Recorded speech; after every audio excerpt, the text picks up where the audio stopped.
Steve jobs మనందరికి తెలుసు. ఇన్నోవేషన్లో, creative థింకింగ్లో ఆయనకాయనే సాటి. Apple co founder. ఈరోజు యాపిల్ ఈ స్థాయిలో ఉందంటే దానికి కారణం స్టీవ్ జాబ్స్. ఆయన క్రియేటివ్ థింకింగ్, ఇన్నోవేటివ్ ఐడియాస్ చాలా ఎక్కువ ఆయనకి. ఇక్కడ ఆయన ఒక సీక్రెట్ ఫార్ములా మనం తెలుసుకోవాలి.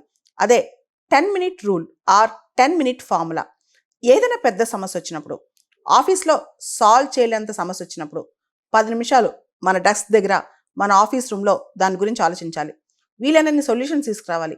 ఒకవేళ సొల్యూషన్స్ రాకపోతే అక్కడ వదిలేసి షార్ట్ వాక్కి వెళ్ళాలి.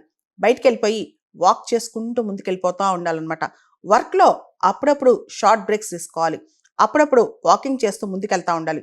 అప్పుడు బ్రెయిన్ చాలా బాగా పనిచేస్తుందని చెప్పి స్టీవ్ జాబ్స్ అనుకునేవాళ్ళంట. అంతేకాదు, ఆయన వాకింగ్కి వెళ్ళినప్పుడు మనం చూస్తే కనుక, మనం వాకింగ్ చేసేటప్పుడు మనం బాడీ యాక్టివ్గా ఉంటుంది, మెటబాలిజం చాలా బాగుంటుంది. అప్పుడు మన అటెన్షన్ అనేది మూవ్ అవుతూ ఉంటుంది అనమాట. అంటే ఒక ప్లేస్ నుంచి ఒక ప్లేస్కి మనం డెస్క్ దగ్గర కూర్చున్నాం అనుకోండి, ఒకటే ప్లేస్లో ఉంటాం, మన బ్రెయిన్ అక్కడే ఆగిపోద్ది. కానీ మనం మూవ్ అవుతుంటే మన బ్రెయిన్ కూడా ముందుకు మూవ్ అవుతూ ఉంటుంది అనమాట. అటెన్షన్ కూడా మూవ్ అవుతుంటుంది. దాంతో మన క్రియేటివ్ థింకింగ్ పెరుగుద్ది, ఇన్నోవేటివ్ సొల్యూషన్స్ వస్తాయి. ఇలాంటి బ్రేక్స్ తీసుకుని లాంగ్ వాక్, షార్ట్ వాక్స్ ఇవన్నీ చేయడం వల్ల మన బ్రెయిన్ చాలా ఎఫెక్టివ్గా పనిచేస్తాయి. ఇది బ్రెయిన్ హెల్త్కు మూలం అని చెప్పి కూడా స్టీవ్ జాబ్స్ నమ్మేవాళ్ళంట.